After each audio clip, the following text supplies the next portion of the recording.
Okay, so I'm going to demonstrate an open seam for you today. So your fabric has two different sides. It's got a right side and it's also got a wrong side. So generally when we are sewing seams, our right sides will be together. Okay, and you need to make sure that your fabric's nice and even and it doesn't overlap too much. Okay, so I've got my fabric right sides together, so I'm sewing on the wrong side. I'm going to put my fabric into my machine and I'm going to make sure that it lines up with my 1.5 centimeters. And I'm just going to put my presser foot down. Now I'm going to keep the edge of my fabric aligned with the 1.5. That's going to make sure that I have a 1.5 centimeter seam. So the most important part is to start. I usually do about 3 stitches forward, and then you also need to reverse your stitch. That's just going to help keep your seam in place. Now it's really important that you go nice and slowly to make sure that you stay on that 1.5 centimeter groove in your machine. And we're just going to reverse our stitch back when we come to the end of the fabric. Okay, so I'm just making sure that my needle's out of my fabric. I'm going to pull it out. Then I'm just going to trim my thread. Now you can see it's mostly even, and then I'm just going to trim my thread on the ends.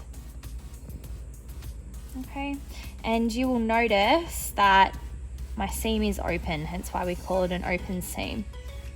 All right, my pieces of fabric are sewn together, and you would probably use this if you were using a really bulky fabric, something like denim, where you don't want to have it stitched together at the end.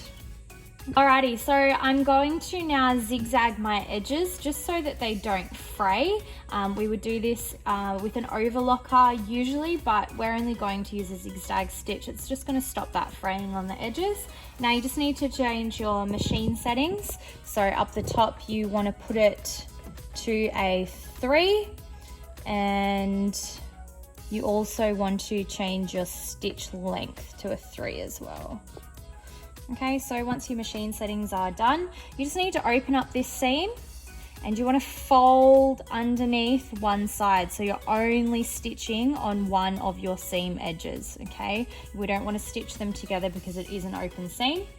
And for this one, I'm going to stay quite close to the edge of my fabric. So I'm going to have my presser foot right on the edge of my fabric, making sure that this is tucked under so I don't stitch on it as well.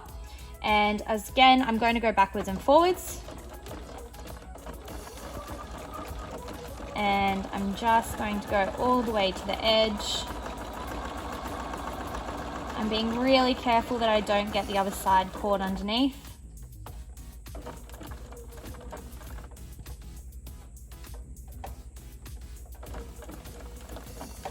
Okay, lift up my presser foot. And there we go. So I've got a zigzagged edge, and now that fabric isn't going to fray past where that zigzag is. Now I'm just going to trim my thread, and then you would repeat the process on the other side as well. So making sure that you've got it folded under and just continue the process.